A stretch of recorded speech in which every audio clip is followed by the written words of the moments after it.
My sister sold her house for freedom. Now my parents expect me to rescue her family for free.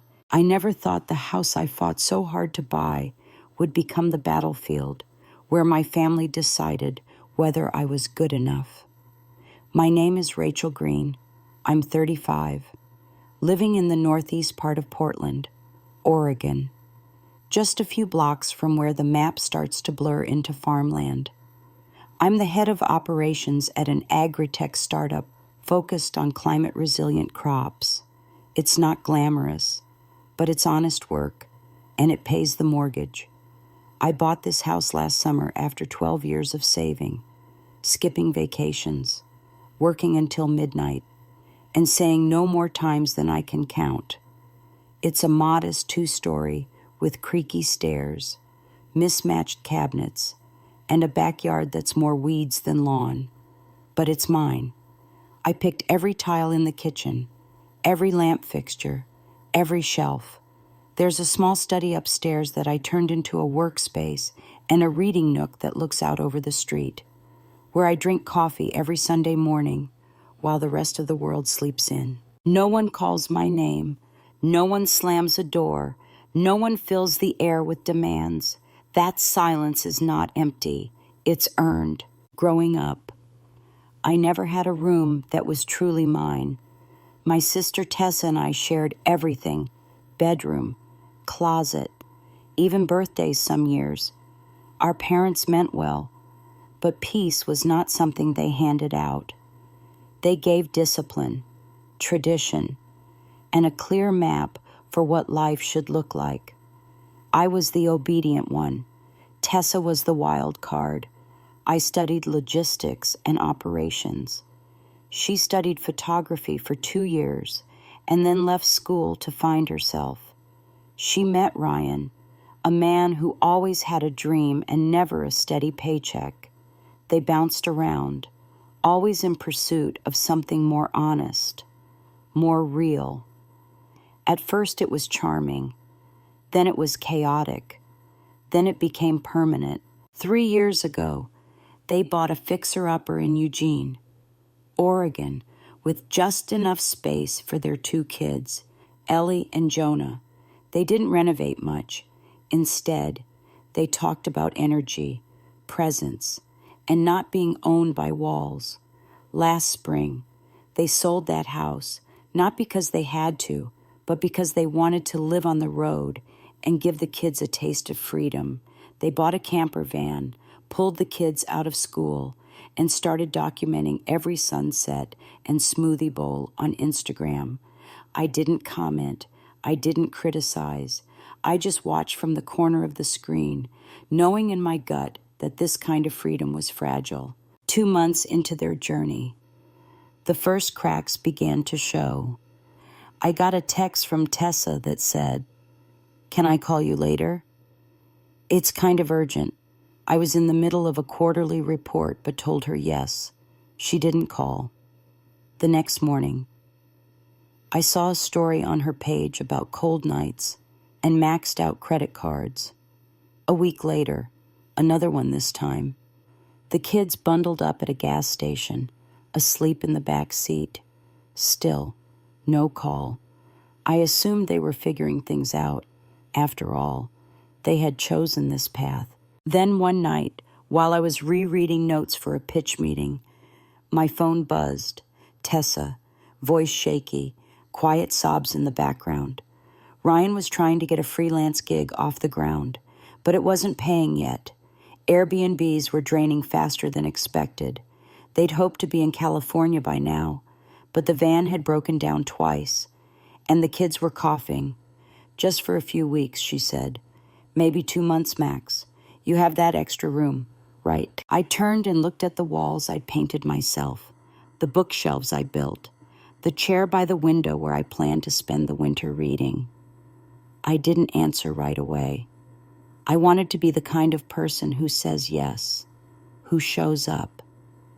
But I also knew what it had taken to make this space mine. And I had a sinking feeling that once they stepped in, they wouldn't leave quietly. She repeated herself, a little firmer this time. You have space. We just need a soft landing. I swallowed hard. My answer was almost ready, but I paused because I knew. The second I opened that door, I might never be able to close it again. I didn't give her an answer that night. Instead, I told her I'd call her in the morning. I spent the rest of the evening pacing around my living room, staring at the bookshelf, the framed art above the fireplace, the quiet corners I had carved out of my own years. I kept replaying her voice over and over, soft, desperate, familiar. I knew it well. That voice had gotten us out of trouble as kids and had gotten her out of many tight corners as an adult. I knew if I hesitated long enough, I'd cave. So I made a decision before the sun rose and texted her first. I told her I loved her. And I did. I told her I wanted to help. And I did. But I said I couldn't let them move in. I offered to cover a security deposit for a rental and send some extra for groceries or medicine if the kids were sick. I even mentioned I could connect them with a property manager I knew who sometimes listed short-term rentals at a discount. The message was respectful, direct, and clear. But when she replied, the warmth had vanished. "You'd rather spend money than open your door," she wrote. And I read that line more times than I want to admit. I didn't respond right away. Because what could I say? That it wasn't about money, that I had spent too many years giving away time, space, and energy to people who mistook kindness for an invitation to stay forever. I had finally learned to say no, not because I didn't care, but because I finally did. 2 hours later, my mother called. I was still making coffee when the phone buzzed with her name. I almost didn't answer, but something told me it wouldn't stop if I didn't pick up. She didn't ask how I was. She didn't say good morning. She just sighed like I had already disappointed her before speaking. "Rachel, is it true you're refusing to help your sister?" Her voice was tired, but not soft. And I knew this was going to be the first of many conversations that felt more like cross-examinations. I kept my tone steady and explained exactly what I had offered. I emphasized that I had sent money and was still open to helping in other ways. But I couldn't give up my home. She was quiet for a beat, and then said something that didn't feel like her, or maybe felt too much like the version of her I had tried to ignore growing up. "You used to be warm. Ever since you bought that house, you've changed." That line caught me off guard, like someone accusing you of becoming someone you worked so hard to be. I told her calmly, "I haven't changed. Mom, I've just stopped bending until I break." She sighed again, the kind of sigh that implies defeat, but not on her side. "Tessa may be a dreamer, but at least she has heart. You calculate everything." I didn't argue, because yes, I did. I had to. I had learned through trial and error that if I didn't measure my life carefully, someone else would take over the math. Later that day, my dad called. Unlike my mom, he didn't circle around the point. He went straight in. "So your sister and 2 sick kids are sleeping in a car, and you're cozy in a 3-bedroom house alone." He didn't wait for an answer. He went on, reminding me of a time in college when Tessa let me crash on her couch for a few weeks, 3 months. "Rachel," he said, "did you forget that? No rent, no complaints. I remembered it clearly. I also remembered splitting her grocery bills, doing all her laundry, and leaving quietly after the first job interview I nailed. But I didn't bring that up. Instead, I told him, that was a 1-bedroom apartment, Dad, and I paid half the rent. This is not the same thing." He didn't accept the distinction. If you keep living like no one matters but you, don't be surprised when no one shows up when you fall. I stood at the sink, the warmth of the coffee cup fading in my hand, and said, "If I fall, It'll be because of choices I made, and I won't ask anyone to give up their peace to fix mine." The line went silent for a long time. He ended the call without saying goodbye. That evening, I received a message from a former classmate. Her name was Lila. We hadn't spoken in over 5 years. "Hey, I don't want to interfere, but Tessa posted something online. Are you okay?" I didn't know what she meant until I checked on Tessa's page. A public post had been shared with a photo of the kids asleep in the van, along with a caption that read like it was written to wound and win sympathy at the same time. When the person you trusted most closes the door in your face, even the road feels warmer than their house. The post had over 200 comments, most from extended family, many from people who had never been inside my house, never seen how long I had worked to make it mine. But they had opinions on kindness, on duty, on what I owed. I didn't respond, not that day. I just closed my laptop and turned off my phone. But even with the devices off, the pressure didn't stop. It never really does once it's out there. It was only the beginning. Saturday morning came quietly, with that kind of early autumn chill that hangs in the air before the leaves start falling for real. I was out back mowing the yard, headphones in, mind somewhere else. When I saw a shadow cross the front porch through the side window, I didn't think much of it. I had ordered a new office chair and assumed it was a delivery. But the knock that followed wasn't the short, quick rhythm of a courier. It was slower, firmer, like someone waiting for a different kind of answer.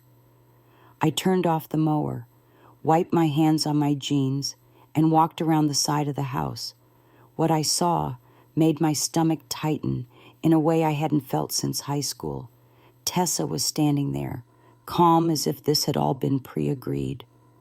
Behind her were Ryan, Ellie, Jonah, and 4 large duffel bags I recognized from old family trips to Cannon Beach. Ellie was holding a worn stuffed rabbit. Jonah had a juice box in his hand, half crushed like he'd fallen asleep holding it. I opened the door but didn't say anything at first. I think I was waiting for her to say this was a misunderstanding, or maybe a surprise visit gone wrong, but she just smiled faintly and said, "Good morning, sis. We figured it'd be easier to talk in person." My eyes moved slowly from her face to the suitcases. Ryan gave a polite nod. As if this were a regular drop-off and not an ambush, I could feel my jaw tighten, but I kept my voice low and even. "You brought everything." She didn't flinch, just in case. I thought once we sat down and talked face to face, you'd understand. We're exhausted. Rachel. The kids haven't slept well in days. E's had a cough. Ryan's barely eaten. We just need a couple of months to breathe. She said it all while standing firmly on the porch, her foot already halfway past the threshold. I stared at them for a few seconds, then opened the door just wide enough. "You can come in, to talk." She smiled again, victorious this time, and stepped inside like she belonged there. Ryan followed, dragging the bags in without asking. The kids settled onto the couch as if they were coming home from school. I didn't say anything as I walked to the kitchen and poured a glass of water, not for them, but to steady my own hands. Tessa sat in the dining chair and launched straight in. 10 months, that's all we need. Ryan can help with housework. I'll homeschool the kids, clean, cook, whatever you want. We'll be invisible, I swear. I stared at her, searching for any trace of awareness that this wasn't a small ask. She smiled like she was offering me a gift. And after 10 months, I asked, "Then what?" Her smile twitched. "If things are stable, we'll find a place nearby. If not, maybe hit the road again. Arizona's cheaper." I blinked slowly. "So you're already planning the next escape before even landing on your feet?" Ryan finally spoke, voice lower than hers but not apologetic. We just thought you'd be more understanding. That's all. Your family. You've always had your stuff together. We don't expect a handout, just space. I turned toward the window. The leaves were beginning to yellow. My breath steadied as I faced them again. You sold your house without a plan. You spent the profits on travel and Airbnbs. You didn't save, didn't think about the kids long term. And now you want me to restructure my entire life because you didn't prepare for the consequences. Tessa stood up, face flushed. You sound just like Mom used to. Always judging. Always acting like logic is more important than love. Her voice shook slightly, but her eyes were full of fire. We chose to live. That scares you, doesn't it? You've always been stuck in a loop, pretending that routines mean happiness. I didn't yell. I didn't raise my hand. I just met her eyes, steady and cold. Living doesn't mean dumping your chaos into someone else's peace. That's not freedom. That's avoidance. Ellie started crying softly behind her, probably from exhaustion or tension or both. Jonah climbed onto Ryan's lap, silent. The room felt full but somehow empty. I took a deep breath, walked to the front door, and opened it wide. You have 10 minutes to pack up and leave. I'll call a cab if you need one. Tessa stared at me, stunned. Then anger took over. You really have changed, she said through clenched teeth. You used to care. You used to say, I could always come to you. I nodded once. I did. But I never promised to carry every decision you made without question. That's not love. That's enabling. Ryan stood without a word, picked up the bags, and guided the kids out. Tessa paused at the threshold, her voice low and venomous. One day, you'll need someone, and no one will be there. I didn't reply. I didn't need to. The click of the door behind them was answer enough. I stood there for a long time, looking at the hallway, the scuff marks on the floor, the half-drunk tea still on the table. I wasn't proud. I wasn't angry. I was just tired. But I knew, deep in my gut, that if I gave in that day, there would never be a last time. I thought that after closing the door. The worst part would be over. I had imagined a quiet fallout, maybe a few angry texts, a cold call or two from my parents. Then eventually silence. What I didn't expect was how fast silence could be weaponized. Less than 24 hours later, the phone rang again. It was my mom. She didn't start with a greeting. Her voice cracked the way it used to when she cried after arguments with Dad. The kind of grief that felt laced with disappointment. Rachel. Did you really slam the door in their faces? I stood in my kitchen, coffee gone cold in my hand, looking out the window like maybe the view could ground me. No, I said carefully. I opened the door, let them speak, listened, and I said no.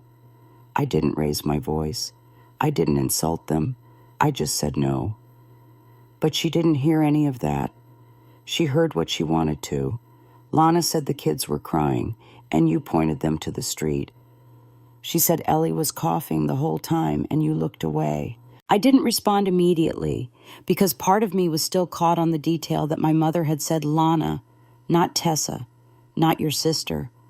Just Lana, like she was the only daughter worth naming, Mom. I never raised my voice. I let them inside. We sat in the living room. They brought their luggage. They weren't here to talk. They came to stay, and I refused. That's all. There was a pause on her end. Then the line went quiet in a way that made me feel like I was standing in front of a jury. Maybe it's just easier for you to be alone, she said finally. That way. You don't have to disappoint anyone anymore. I didn't reply.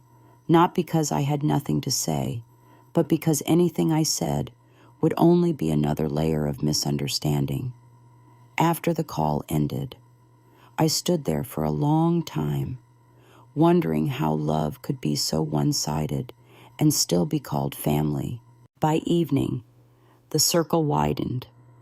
A message from Aunt Lisa popped up. I hadn't spoken to her directly in 2 years. She usually sent a Christmas card, nothing more. But now she had written an entire paragraph accusing me of turning my back on blood, reminding me how much Tessa had helped when I first moved out for college. An old friend from high school left a cryptic comment on a photo I had posted weeks ago, saying, "Books may open the mind, but some hearts stay closed." I felt like I was watching a wave come in, slow at first, but rising. Everyone had something to say. None of them had called me directly. None of them asked if I was okay. The story had already been told, and my part had been assigned. For a while, I tried to ignore it. I turned off notifications, muted conversations, told myself it would pass. But the weight of silence from those I once trusted felt louder than any insult. Then, Monica, a college friend who used to be close with Tessa, messaged me. "I don't want to interfere," she wrote. "But if your sister's really in that much trouble, couldn't you just let her stay? 10 months isn't forever." I stared at the message for a long time before replying. "Would you let a family of 4 move into your 2-bedroom apartment indefinitely?" She never answered. But that didn't stop the next message from coming in. This time, it was Kevin, someone who always tried to stay neutral. "I get that you want boundaries," he wrote, "but I think if it were me, I'd compromise. You live alone in a big house. It's not like you don't have space." That line hit deeper than he knew, because it wasn't about space. It had never been about space. It was about the years I spent clawing my way towards stability, the weekends I worked while everyone else took trips, the times I skipped dinners, skipped birthdays, skipped sleep, the time I got sick but didn't go to the hospital because I couldn't afford the day off. I wasn't sitting on luxury. I was sitting on sacrifice. But to them, I had become the villain in a story they hadn't lived, hadn't earned, and didn't care to understand. Then came the final blow, a message from Dad. "The family's watching you," he said flatly. "No one understands why you won't let your sister in." "Some people are calling you the Ice Queen." I let out a dry laugh, more breath than sound. "I figured they'd call me cold eventually. I was just hoping it'd be for a better reason." He didn't laugh. He didn't even pause. "No one wants to deal with someone who thinks independence means refusing to care. You think being self-made is enough. But no one climbs alone forever." When he hung up, I didn't cry. I didn't scream. I just sat down, palms flat against the table, and felt the slow, steady realization that for people who claimed to love me, my worth had always been tied to how easily I said yes, and the first time I said no. They couldn't stand the sound of it. The silence that followed wasn't peaceful. It was sharp, deliberate, and loaded with judgment. But it taught me something I should have known long ago. Boundaries aren't walls. They're doors you get to lock, not to punish, but to protect. By Monday night, I thought the storm might be winding down. The phone had been quiet most of the day, and no new comments had appeared under the last photo I posted. I was starting to think maybe people were finally moving on, or at least growing tired of choosing sides in a fight they didn't understand. That illusion shattered the moment I stepped out of the shower and picked up my phone to check an email from a client. My screen lit up with more notifications than I had seen all week. At the top was a post from Tessa. Her profile picture had been updated. She was hugging Ellie in front of a sunset, the kind of filtered shot people use when they want to look grounded and innocent. The caption was long, longer than anything she had written before. It didn't mention me by name, but it didn't have to. The message was clear, pointed, and emotionally loaded. She wrote about being a mother in crisis, about asking for help and being turned away, about how sometimes the people you love the most are the ones who wound you deepest. She ended with a line that stung more than anything that came before.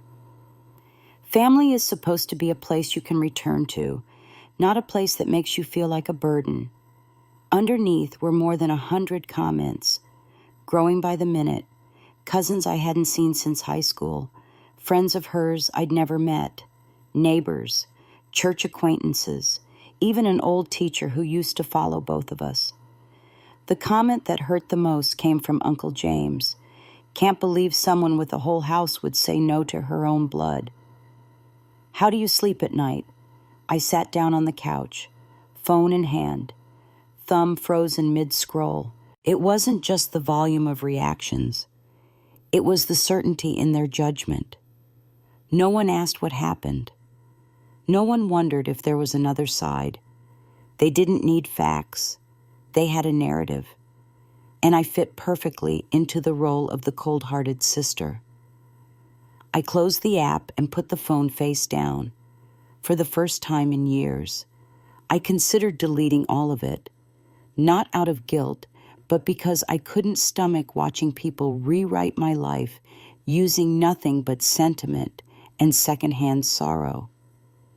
But something inside me pushed back.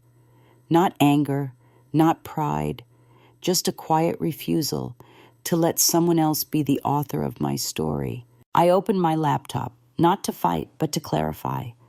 I typed slowly, carefully, every word weighed before it hit the screen. I didn't smear Tessa. I didn't use harsh language. I simply told the truth. I said I had offered money, offered help finding a rental, even opened my door once and let them in to talk. I explained that I worked 12 years for my home. That peace wasn't something handed to me, and I couldn't give it up because someone else refused to plan. I acknowledged that I loved my niece and nephew deeply, but I also said that love has boundaries, and boundaries are not cruelty. I posted it at 10 p.m. The first response came within 10 minutes. Finally, both sides of the story. Then another. I once let my sister stay with me. It didn't end well. I get it. Rachel. Not everyone supported me. There were still people who called me too rigid, too cold, too logical. But at least now I had a voice. At least now the silence had been broken by something real. Just past midnight, Tessa sent me a message. One sentence. You chose to humiliate me in front of everyone. Then she blocked me. I stared at the words for a few seconds before setting my phone down. I didn't feel humiliated. I felt strangely relieved. Not because I had won anything, but because I had finally stopped shrinking myself to preserve someone else's version of the truth. I didn't sleep easily that night, but I slept fully for the first time in days. 3 days passed. Tessa vanished from every platform. No more stories, no more poetic posts about healing or freedom, no more cute updates from the van. At first, the quiet unsettled me. Then it began to feel like air returning to a room after smoke. But I knew it wouldn't last. This wasn't surrender. It was repositioning. And I was right. That Thursday evening, while organizing files in my office, my phone rang. Dad again. His tone had changed. Less fire, more ice. So this is what it comes to, he asked. The family falling apart over a post. I kept my voice measured. I didn't start this. I defended myself. I had the right to. He didn't argue that. Instead, he shifted. Tessa said you made it public, that now people are mocking her, that everyone's talking. What kind of sister does that?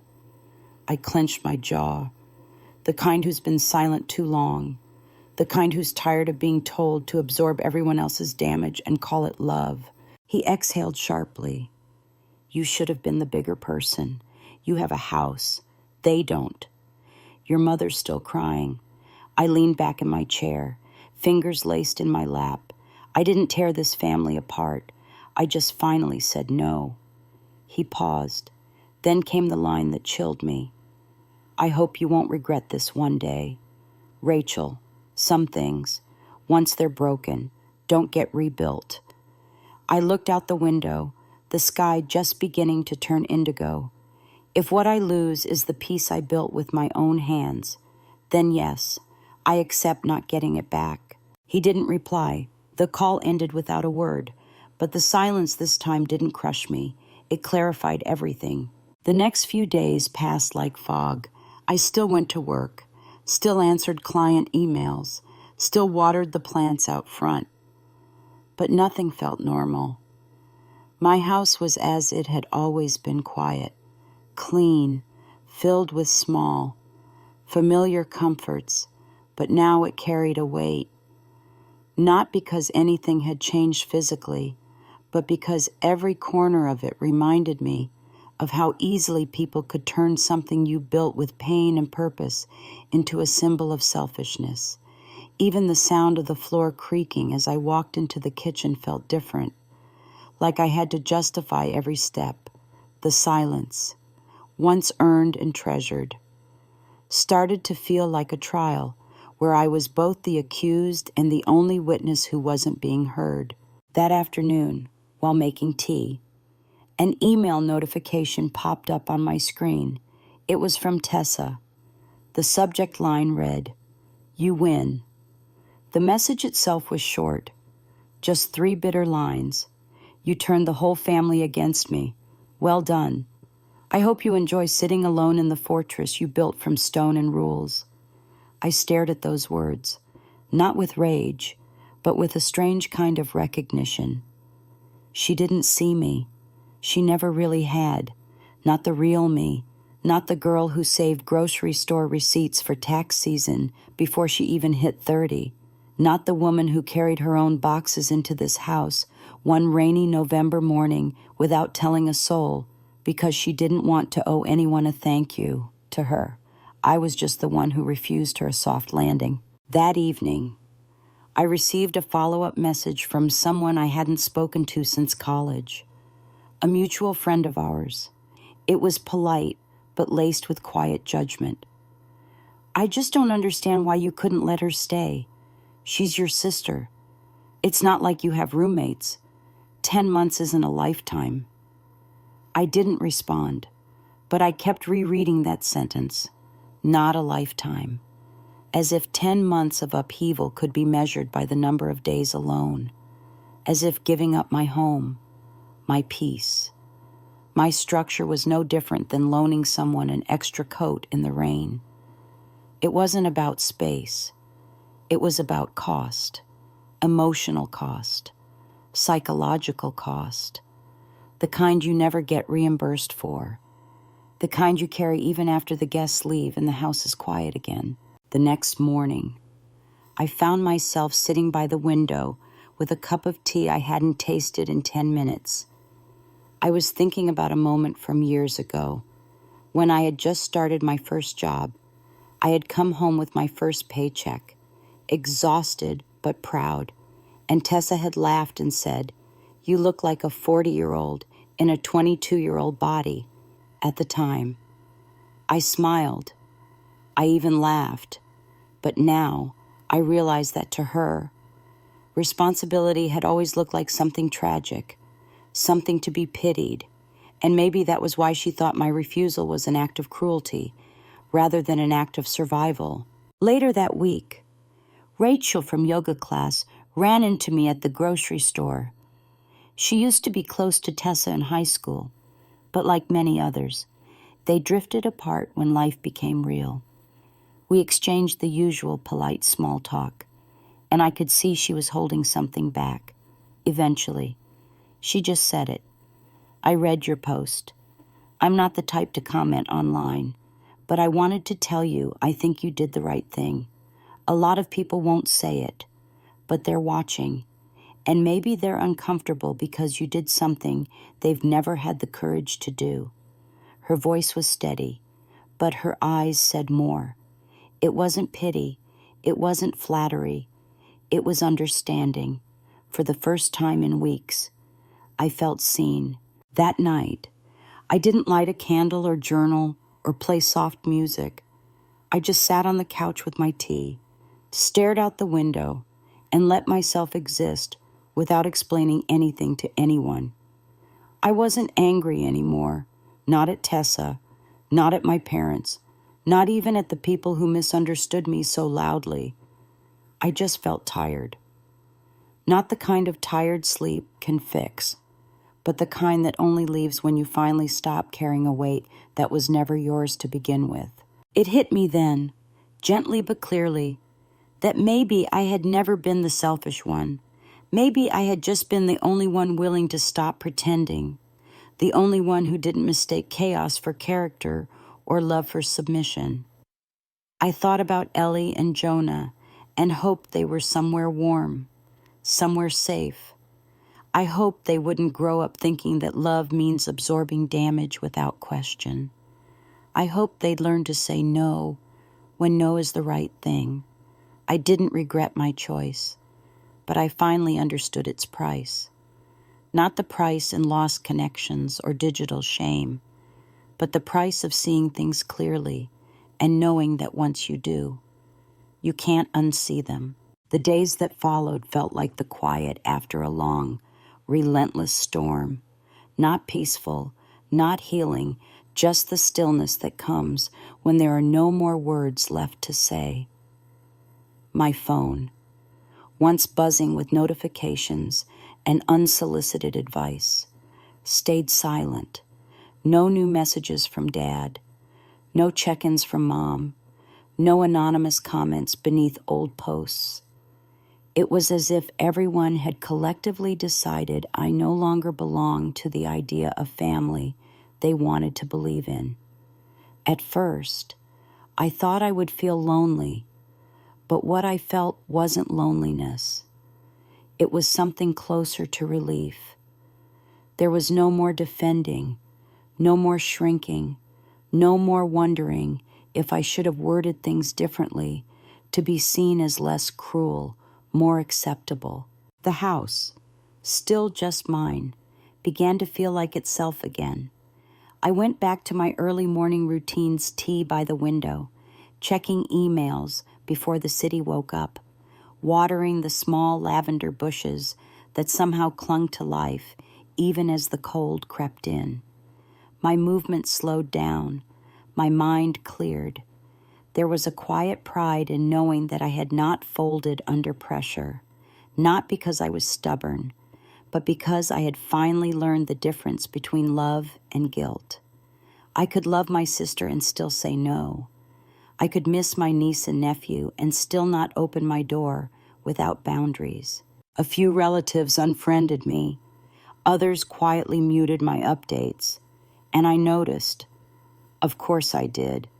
But I no longer felt the urge to chase explanations or make myself more palatable. Let them believe what they need to in order to sleep at night. I was no longer trying to win a jury I never asked to stand in front of. I had paid my price, not with money, but with clarity.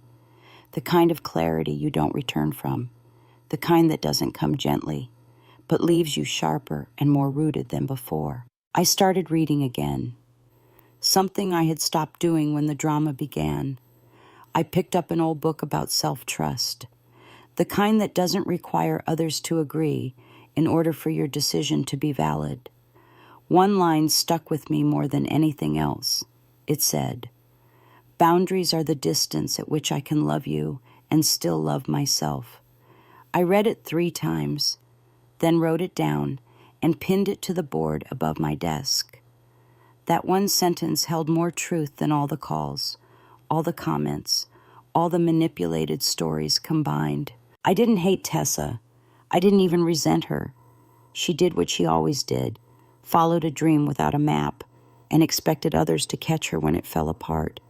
And for a long time, I had been one of those people. the one who caught, the one who fixed, the one who never asked if I had the capacity to absorb someone else's chaos.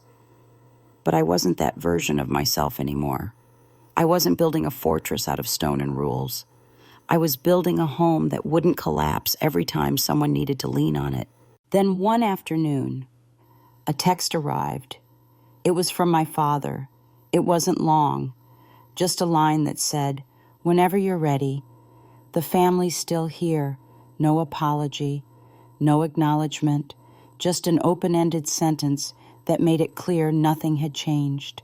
They were still there, and I could return if I was willing to go back to the same dynamic, the same silent expectation that I would keep absorbing, keep yielding, keep folding into what made them comfortable." I stared at the message for a long time, then put the phone down, not because I didn't care, but because I couldn't go back to pretending. That weekend, I ran into Rachel again after yoga class. We didn't talk much, just a passing smile, a nod. But as we were walking out of the studio, she turned and said, "You know, not everyone who's watching is judging. Some people are learning." I nodded. That was enough. Not praise, not sympathy, just the quiet knowing that sometimes taking a stand doesn't mean turning your back. It means choosing to face the future without apologizing for the space you've claimed. I went home that evening, lit a small candle on the kitchen table, and sat with the stillness. I didn't scroll. I didn't post. I didn't rehearse responses in my head. I just existed.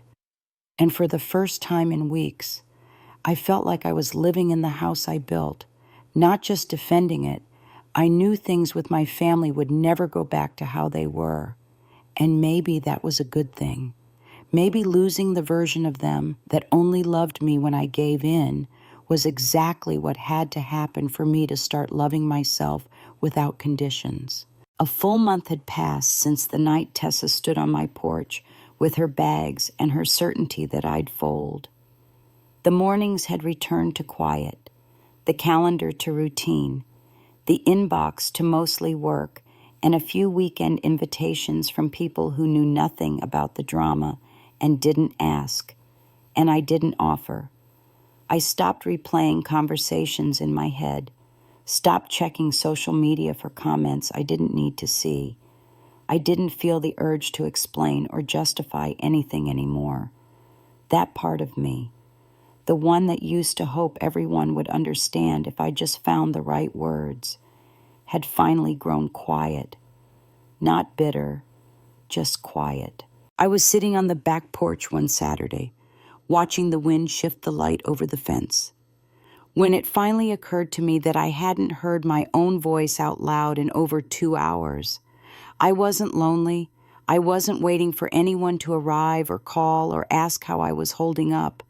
I was just existing, fully, on my own terms, and for the first time, I realized how rare that feeling was. So much of my life had been spent proving I wasn't cold, that I wasn't selfish, that I wasn't like the image people projected when I said no. But the truth was, saying no had finally let me live a yes that belonged entirely to me. I didn't cut my family off. I didn't block anyone, but I stopped initiating. I stopped being the first to check in, the first to bend, the first to offer peace before anyone else admitted to damage. And what I learned was revealing. Without my energy feeding the dynamic, it simply faded. The guilt messages stopped. The sideways comments disappeared. The silence settled in like fog that had no interest in lifting. And I let it stay, because silence, when chosen, is not the same as absence. It's a form of protection. It's a way to say, I'm still here, but not in the version you were used to controlling. One day, while picking up a prescription, I ran into my cousin Avery. We hadn't spoken directly in over a year. Though she had liked Tessa's post and even commented with a few sympathy emojis, she looked surprised to see me. Maybe she had expected me to look different. angrier, colder, something less human than the narrative she'd been handed. We made small talk. I asked about her kids. She asked about work. Then, just as I was turning to leave, she said something I didn't expect. Honestly, Rachel, I don't know if I would have had the strength to do what you did. And I mean that. I didn't ask what she meant. I didn't need her to clarify. I just gave a quiet nod and said, I hope you never have to, because strength like that rarely comes from peace. It comes from being cornered for long enough that you realize silence won't save you. Back at home that evening, I sat at my desk and reread a letter I'd written but never sent. It was meant for Tessa. It started gentle, filled with memories of childhood and trips and shared laughter. Then it shifted into things I'd always wanted to say, but had never dared to. Like how I'd always admired her courage, even when it looked reckless. How I worried for her kids in ways she didn't see. How every time she called me rigid, I felt like a child again, punished for choosing stability. But in the end, I hadn't sent it, because I realized it wasn't written for her. It was written for the version of me that still needed her to understand. And that version had finally stepped aside. There's a freedom in not waiting to be understood. A sharp, clean kind of peace that comes when you stop trying to translate your worth to people who only listen through the filter of their own need. I no longer needed Tessa to apologize. I no longer needed my parents to call and say they were wrong. I just needed to live without their voices dictating what counted as compassion. And I was. For the first time since I bought this house. I was no longer defending it. I was simply living in it, fully, freely, without guilt. Some evenings I still think about Ellie and Jonah. I hope they're warm. I hope they're healthy. I hope they learn what real freedom looks like, not the kind you chase without a plan, but the kind you build slowly, deliberately, even when no one claps for you at the finish line, because freedom built that way lasts, and love built with respect holds. If they learn that, then maybe all of this mattered. Maybe the pain wasn't just mine to carry. Maybe it planted something better in a future I won't control, but quietly hope for. 2 months after everything unfolded, the rhythm of my days no longer felt shaped by crisis.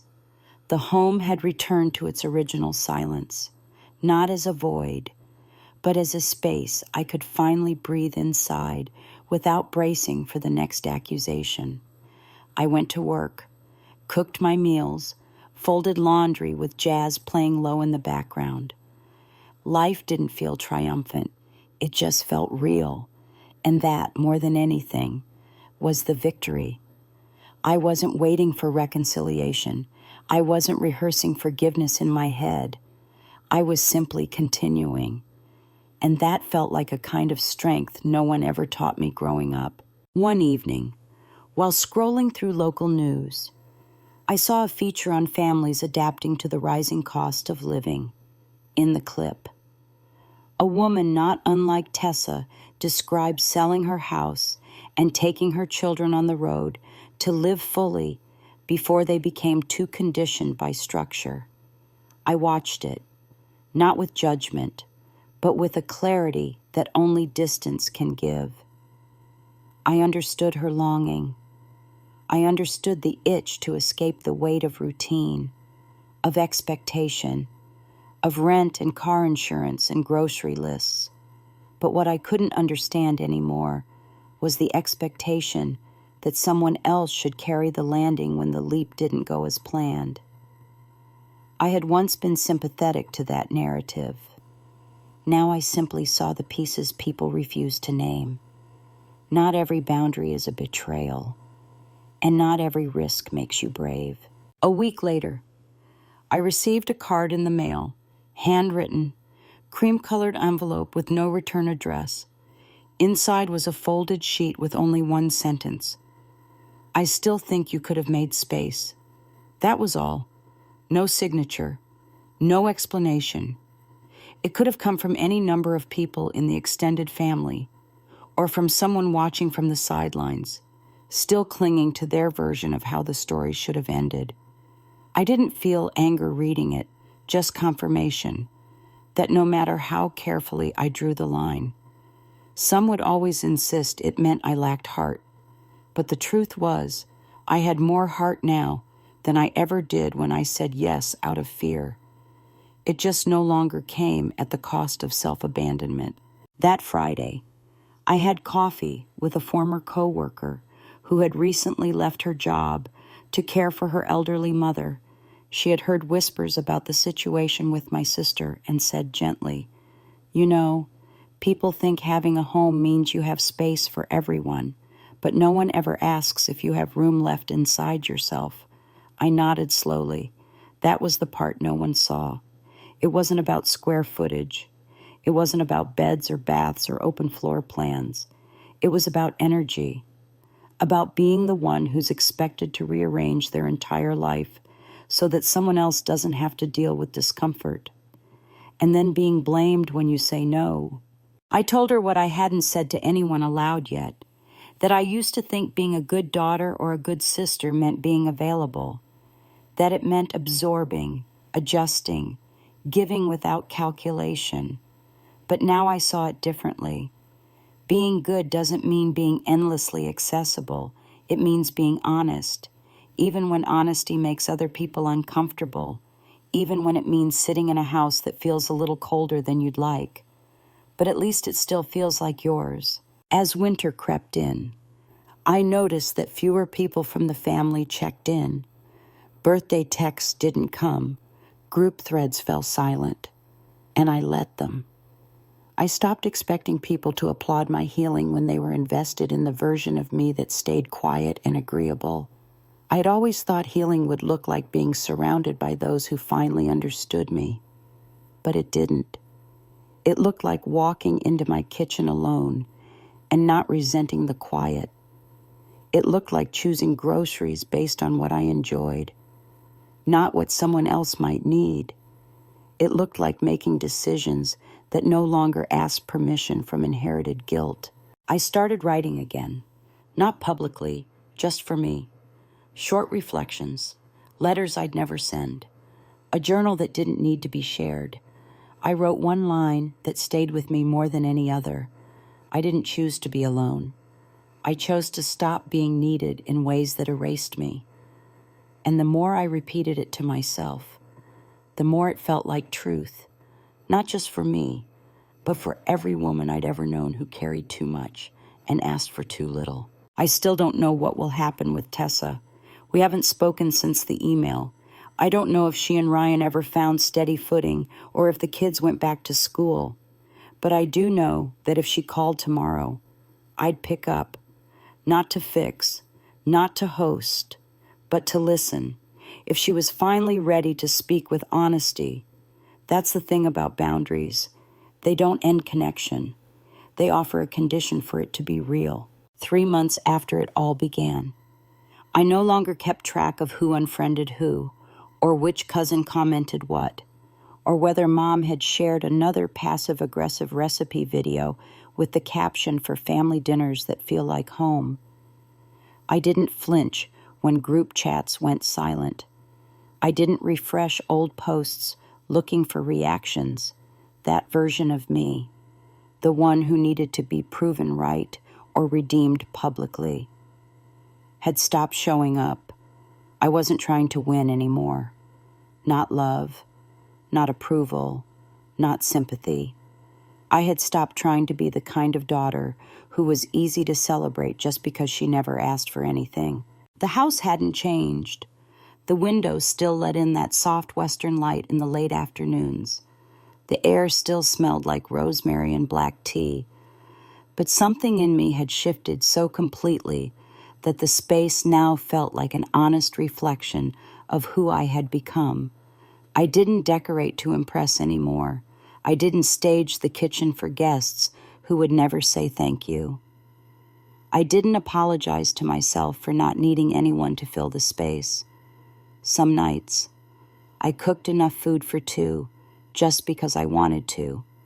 And other nights, I reheated soup and sat cross-legged on the floor watching documentaries that had nothing to do with family dynamics or self-help. I had stopped trying to fix what wasn't mine to repair. It was on one of those evenings, with rain tapping against the back windows and the heater humming gently through the vents, that I opened my email and saw a short message from my mother, no subject line, just one sentence that read, "You know your sister's back in Oregon, right?" That was it. No punctuation, no tone, just an update masked as a question. I didn't respond. I didn't need to. I knew what it meant, that a new chapter was about to be offered, one where I was supposed to step in again, soften again, reset the chessboard like nothing had happened. But I also knew this wasn't the beginning of a new problem. It was the closing of the old story, the kind that doesn't require a dramatic finale, just a quiet refusal to go back to a version of yourself that no longer fits. A few days later, I saw Tessa at the farmer's market. She was standing near a vendor selling handmade soap, holding Ellie's hand and laughing at something the vendor said. She looked tired, but she didn't look lost. I watched for a moment before she noticed me. Our eyes met. No anger, no guilt, just a flicker of recognition. She gave a small nod, nothing more, and I nodded back. We didn't walk toward each other. We didn't pretend to mend. We just existed, each within our own space, like two pages of a book that didn't need to be glued together anymore to make sense. That moment didn't fix anything, but it didn't break anything either. And somehow, that was enough. When I got home that evening, I made tea and opened my notebook. I wrote down one line that had been echoing in my head since the market. Some stories don't need closure, they just need distance. I underlined it twice, not because I needed to remember, but because I already knew. What I needed most wasn't for the people I loved to change. It was for me to stop waiting for them to give me permission to change first. And when I did, the silence didn't feel like exile. It felt like peace finally allowed to stretch out without apology. I no longer defined strength as carrying everything without complaint. I no longer saw compromise as the only path to connection. I had learned that you could love people and still leave the room, that you could be loyal to your own boundaries without becoming the villain in someone else's version of events. Most importantly, I understood that freedom isn't earned through sacrifice, it's claimed through clarity. And once you've lived with that kind of clarity, going back to old patterns doesn't feel like safety. It feels like drowning with your eyes wide open. Sometimes people ask if I regret it, if I wish I had just let her stay, if I miss the closeness we used to pretend we had. And my answer is always the same. I miss who I thought we could have been. I don't miss who we actually were. There's a difference. One is rooted in hope. The other is bound by reality. And real peace only begins when you finally accept the difference between the two. I still live alone, still cook for one, still make my own repairs, fold my own laundry, carry my own groceries. And some days, yes, it would be nice to have company, but not at the cost of my dignity, not at the price of letting people treat access to my life as entitlement instead of invitation. I didn't build a fortress, I built a home. And it just so happens, not everyone who knocks belongs inside. What do you think? When does self-respect become more important than family approval? Let me know below and subscribe for more stories that feel like yours.